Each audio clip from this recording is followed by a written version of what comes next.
apa ya istilahnya, dengan cara dari lisan ke lisan.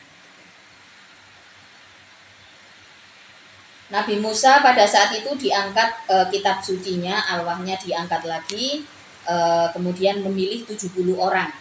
Siapa saja 70 orang ini? Miman dari orang lam ya'budu yang tidak menyembah siapa man, lam ya'budu yang tidak menyembah siapa man, al-ijla pada anak sapi, al-ijla pada anak sapi, bi amrihi dengan perintah Allah Ta'ala, mahlur siapa Allah. Sab'ina rajulan waqtara Musa limiqatina terhadap waktuku, waktu yang ditentukan oleh Allah. Ailil waktu artinya terhadap waktu alladzi wa'adna yang menjanjikan aku pada Musa bi ayatina dengan mendatangkan bi'ityanihim ya, bi'ityanihim dengan mendatangkan sab'in, bi'ityanihim dengan mendatangkan sab'in lita'tadiru untuk membuat alasan siapa sab'in min ibadati ashabihim dari ibadah teman-temannya sab'in al-ijla pada anak sapi. Fakhoroja maka keluar siapa Nabi Musa bihim dengan sab'in. Falamma akhodat maka ketika menimpa, falamma akhodat maka ketika menimpa hum pada sab'in apa ar-rajfatu, gempa. Az-zalzalatu artinya gempa, asyadidatu yang dahsyat. Qala berkata siapa Ibnu Abbas li annahum karena sesungguhnya sab'in itu lam yazayilu tidak memisahkan diri siapa sab'in qaumahum pada kaumnya sab'in hina abada ketika menyembah hina abadu ketika menyembah siapa sab'in al-ijla pada anak sapi, atau siapa tadi bisa ke ashabihim ya, teman-temannya. Qala berkata siapa Ibnu Abbas wahum adapun sab'in itu ghairul ladzi selain orang-orang sa'alu yang minta siapa alladzi ar-ru'yata pada melihat Allah. Wa akhodat dan menimpa hum pada sab'in apa as-sa'iqatu petir. Nah, jadi orang 70 ini memang tidak menyembah ijl, tidak menyembah anak sapi. Maka inilah yang diajak oleh Nabi Musa, diajak untuk menerima ya Pak.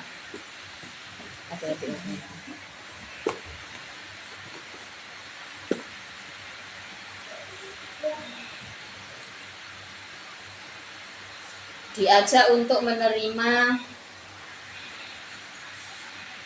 wahyu dari Allah, diajak untuk menerima kitab Taurat ya, sesuai yang dijanjikan oleh Allah.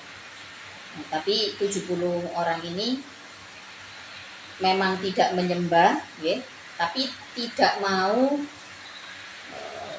memisahkan diri juga dari teman-temannya yang menyembah anak sapi gitu. Jadi juga nggak ngasih tahu, intinya nggak mau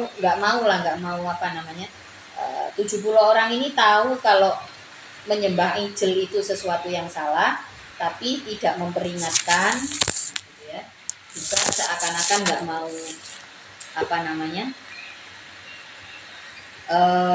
tidak mau terpisah ya dengan teman-temannya yang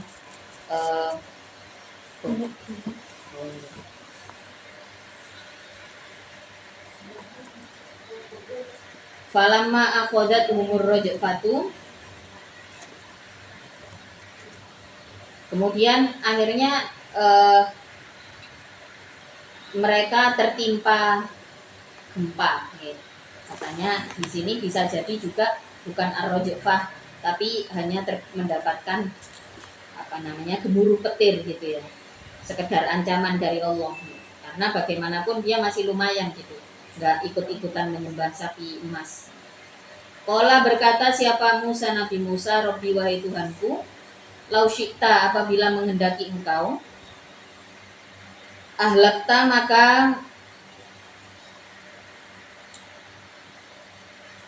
menghancurkan engkau hum pada sabain min qablu dari sebelum keluarku, maksudnya sebelum berangkat ya, min qablu dari sebelum berangkat kami, ai qabli khuruji artinya sebelum keluar kami, bihim dengan sebelum keluar aku Nabi Musa ini sing ngomong gitu, bihim dengan sabain liyu'ayina untuk supaya menyatakan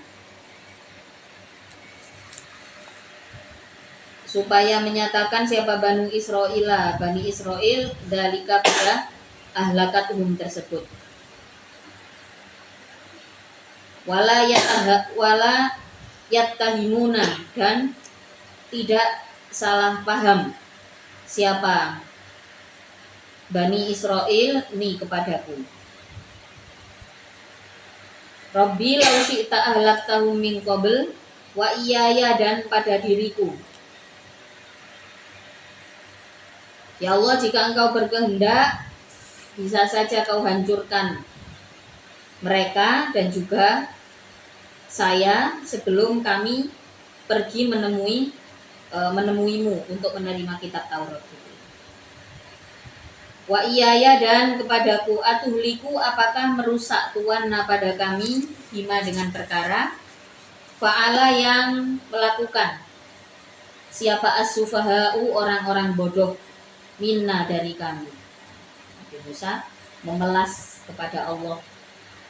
Istifham musti'adhafi adapun atuhlikuna bima fa'ala sufaha itu mengharapkan kasihan. Jadi istifhamnya itu, ya Allah, mosok kula niki jenengan hancuraken bersama orang-orang yang bodoh. Itu namanya istifham isti'tof. Jadi pertanyaan yang isinya memelas. Kayak kita kan juga sering ya kayak gitu. Jadi pertanyaan ini pertanyaan isti'tof. Kita bertanya tapi dengan tujuan rotok setengah merayu, rotok setengah memelas gitu. Nah, jadi misalkan sama orang tua yang kadang-kadang kan kita loh dikei duit sakmene kurang, lho niki nek sakmen tentang gitu. Itu jenenge istifham isti'tof nih, pertanyaan yang di situ mengharapkan belas kasihan. Misalnya dapat hukuman gitu ya dari kesalahan orang lain, terus nah ini sama Nabi Musa ini kaumnya dihukum sama Allah ya. Terus Nabi Musa menanyakan situasinya, ya Allah, mosok kula niki jenengan hukum. Nah, jadi istilahnya bertanya dalam kondisi memelas gitu. Minta belas kasihan. Aila tu'adzibna artinya mohon jangan mengadab engkau pada kami bidang bigoirina dengan dosa selain kami. Ya Allah, jangan hukum saya karena kesalahan orang lain. India tidak ada adapun fitnah. Mahia artinya tidak ada adapun fitnah. Ail fitnah itu artinya fitnah allati waqa'at yang jatuh fiha di dalam fitnah siapa as-sufaha'u orang-orang yang bodoh illa fitnatuka kecuali cobaanmu. Illa fitnatuka, kecuali cobaanmu. Ibtilauka artinya cobaanmu. Tudillu menyesatkan. Tudillu akan menyesatkan engkau. Nabi Musa masih dalam rangka munajat ya kepada Allah. Atuhlikuna bima fa'ala sufaha minna in hiya illa fitnatuk. Kehancuran pada umat manusia itu tidak ada lain kecuali cobaan darimu ya Allah. Tudillu akan merusak engkau biha dengan fitnah man pada orang. Tudillu akan merusak engkau biha dengan fitnah man pada orang tasya'u yang menghendaki engkau. Itlalahu pada menyesatkan man. Watahdi dan akan menunjukkan memberi hidayah engkau man pada orang tasya'u yang menghendaki engkau pada man, yang menghendaki engkau hidayah tahu pada petunjuknya man. Tudillu biha man tasya wa tahdi man tasya. Anta adapun engkau itu waliyuna, itu waliyuna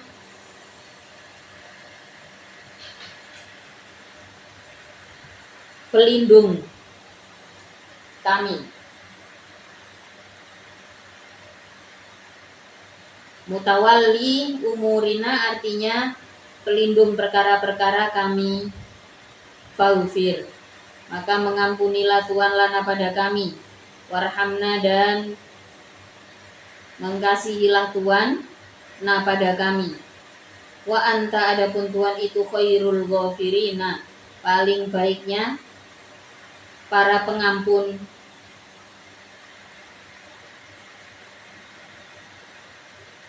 Akhirnya bermunajat kepada Allah. Ya Allah, saya tahu tudillu biha man tasya. Saya tahu bahwa hamba tahu ya Allah bahwa engkau bisa menghendaki siapapun yang ingin kau jadikan sesat ya. Siapapun yang ingin kau sesatkan dan siapapun yang ingin kau berikan petunjuk ya Allah. Kemudian dilanjutkan lagi, engkau adalah pelindung Tuhan tawaliyuna faghfir lana warhamna. Jadi situasi ini adalah situasi di mana Nabi Musa tahu yang hak ya. Nabi Musa tahu yang hak, bahkan tahu kebenaran. Bahkan mengajak kaum Bani Israel ini untuk menemui kebenaran tersebut, untuk menemui pembebasan diri dari perbudakan antar manusia.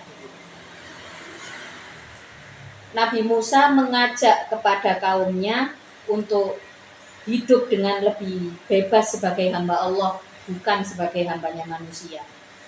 Nah, di sini Nabi Musa dihadapkan pada situasi yang sulit, ya. Seorang pembaharu yang di situ ada kelompok, ya, yang di situ Nabi Musa harus menghadapi ujian-ujian, kesulitan, ya, dalam menangani situasi tersebut. Terus diajak, ternyata mereka ingkar sampai akhirnya diuji lagi lah oleh Allah dengan dengan kesulitan. Gitu. Ada satu situasi di mana Nabi Musa sudah mulai hopeless, gitu ya, sudah mulai hancur harapannya. Bukan kepada jalannya, tapi merasa ya Allah masih ada optimisme untuk membentuk kaumnya. Tapi di sini Nabi Musa mulai khawatir bahwa kok terus-terusan kaum saya ini berbuat kesalahan, tapi saya juga nggak mau kalau diadab sama seperti yang adab yang diberikan oleh Allah kepada kaum itu. Artinya tidak mau, kenapa? Karena Nabi Musa yakin beliau masih memegang satu kebenaran yang harus disampaikan. Waghfir lana warhamna wa anta khairul ghafirin. Waktu dan menulislah Tuhan Aujib artinya mewajibkanlah Tuhan lana pada kami fiha di dunia ini, waktu lana fiha di dunia hasanatan pada kebaikan, wafil akhirati dan di dalam akhirat hasanatan pada kebaikan. Waktu lana fiha di dunia hasanah wafil akhirat. Inna karena sesungguhnya kami itu hudna, bertaubat kami. Tubna artinya bertaubat kami, kembali kami ilaika kepadamu. Ilaika kepadamu.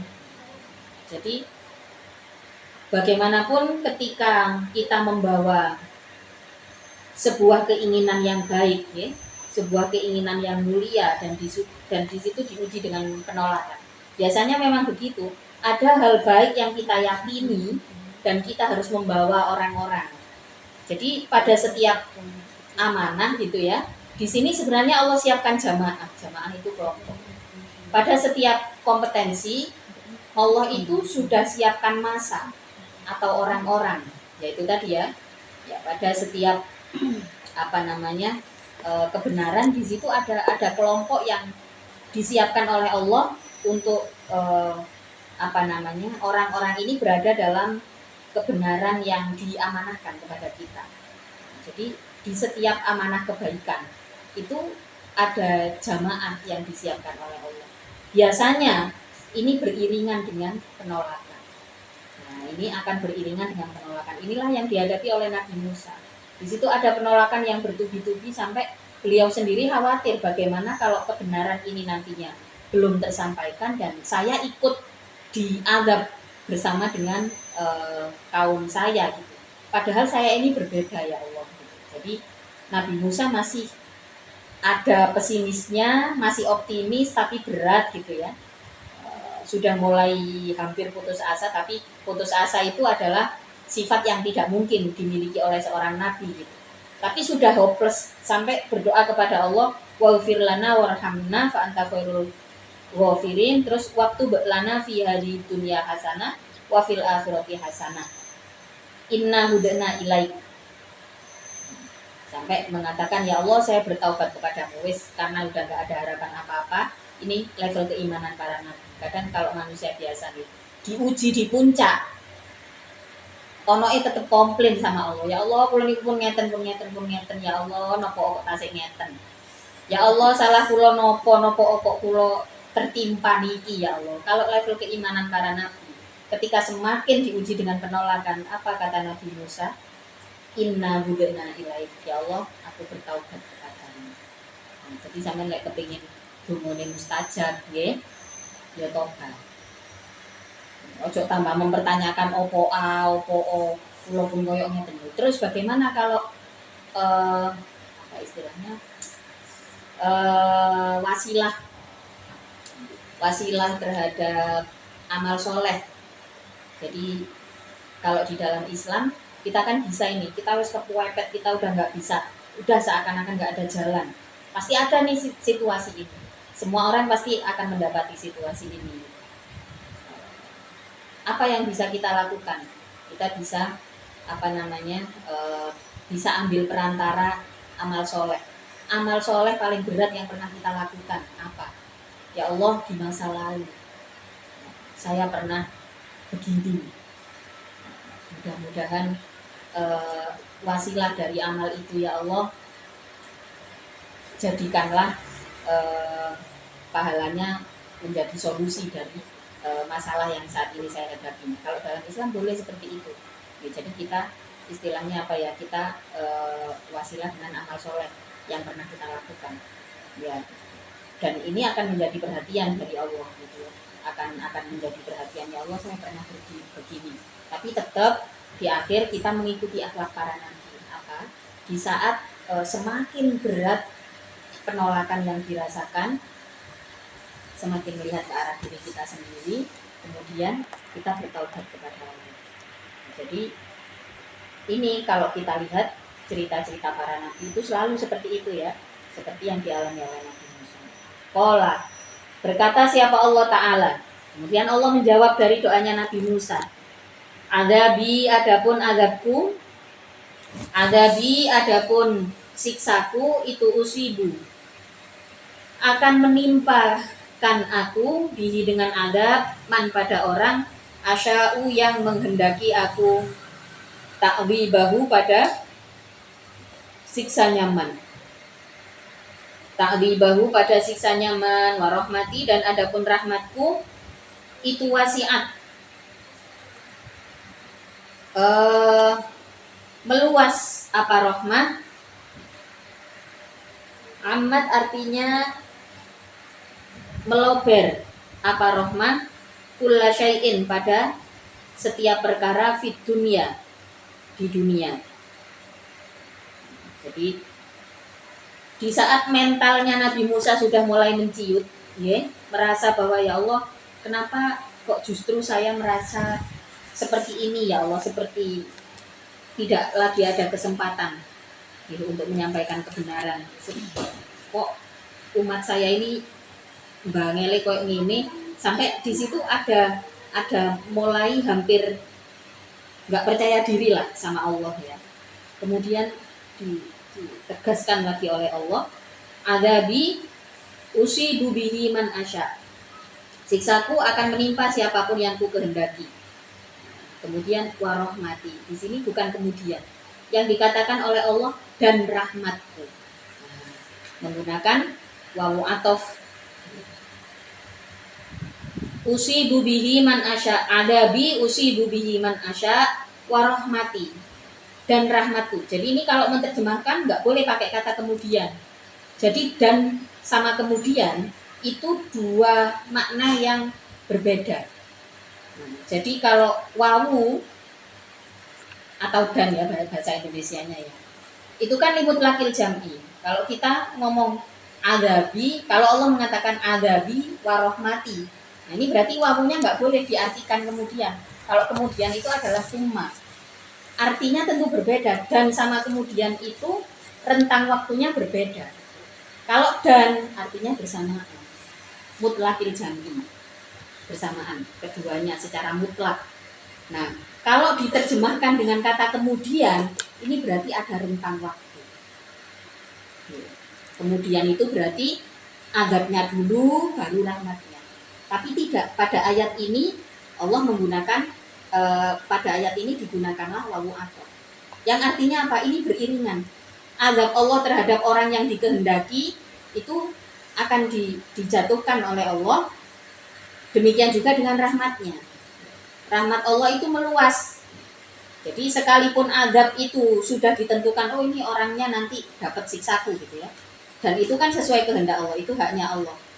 Kemudian Allah menyambung dengan kalimat yang bersamaan. Warahmati wasi'at kulla syai', rahmatku ini meluas pada segala sesuatu. Jadi mana yang kita ambil? Ini dua-duanya jalan beriringan, keyakinan apa yang bisa kita ambil? Maka lebih baik ya, daripada kita merasa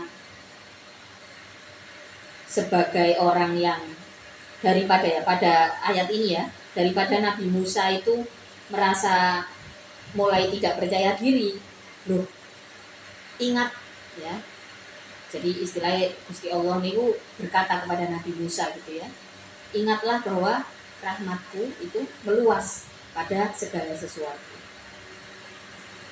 Dan ini seorang nabi, seorang rasul seperti Nabi Musa saja bisa nih ditimpa kehilangan percaya diri di hadapan Allah gitu ya. Apalagi kita pasti lebih sering awak dhewe. Akhirnya gak ndonga. Maka kehilangan kepercayaan diri itu harus hati-hati. Ketika kita sudah semakin sering hilang percaya diri, kita harus hati-hati. Kenapa? Itu dekat dengan putus asa. Kehilangan percaya diri itu dekat dengan putus asa. Maka sebisa mungkin ditangani. Di saat sudah mulai hilang percaya diri, kita harus ingat rahmat Allah. Nah, jadi Allah pada ayat ini mengajarkan kepada Nabi Musa untuk kembali lagi yuk ke rahmatku, kembali lagi yuk ke cinta kasihku. Itu yang diharapkan oleh Allah. Warahmati wasi'at kulla syai' fasa'aktubu, maka akan menetapkan aku pada rahmat fil akhirati di akhirat. Untuk siapa? Lilladina, bagi orang-orang yattaquna yang bertakwa. Siapa alladin? Wa yu'tuna, dan mendatangkan wa yu'tuna, dan yang menunaikan. Siapa alladin? Az-zakata, pada zakat. Nah, orang itu kalau bertakwa identiknya ya mengeluarkan zakat. Kalau belum bisa zakat itu ya yang terutama zakat fitrah ya. Jadi kenapa kita harus bekerja keras ya?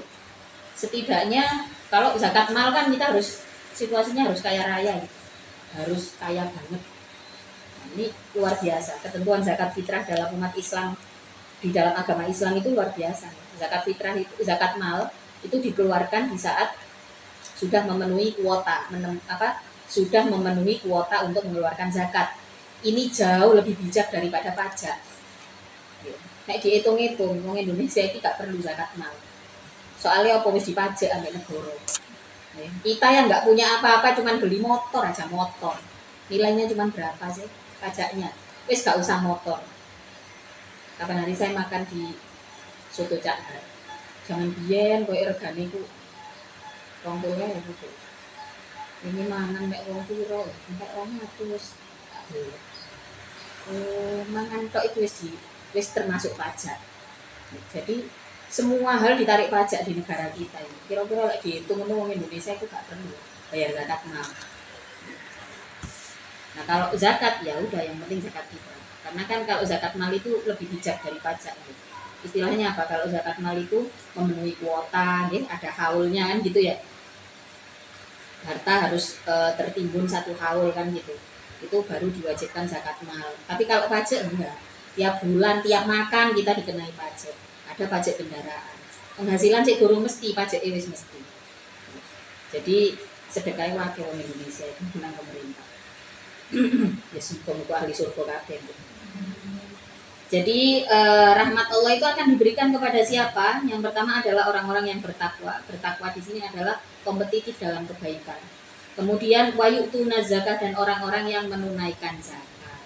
Menunaikan zakat, maka upayakan supaya kita bisa berdaya, ya. Supaya apa? Biar apa? Setiap tahun kita bisa mengeluarkan zakat fitrah. Nah, kalau kaya raya nanti barulah kita zakat mal. Ya. Kalau kaya banget, nah itu terus jadi sultan, Raffi Ahmad, itu zakat mal begitu. Waladina, dan orang-orang hum yang adapun alladzin bi ayatina, dengan ayat-ayatku itu yu'minuna, beriman siapa?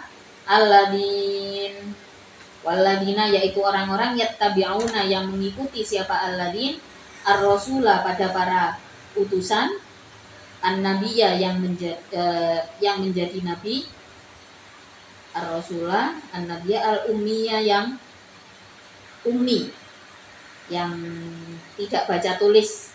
Muhammadan artinya Nabi Muhammad Shallallahu Alaihi Wasallam. Alladzi yajiduna maktuban indahum fil Taurat. Jadi ini mandek ayat iki. Sewis ketok iki wis mboten apa titik.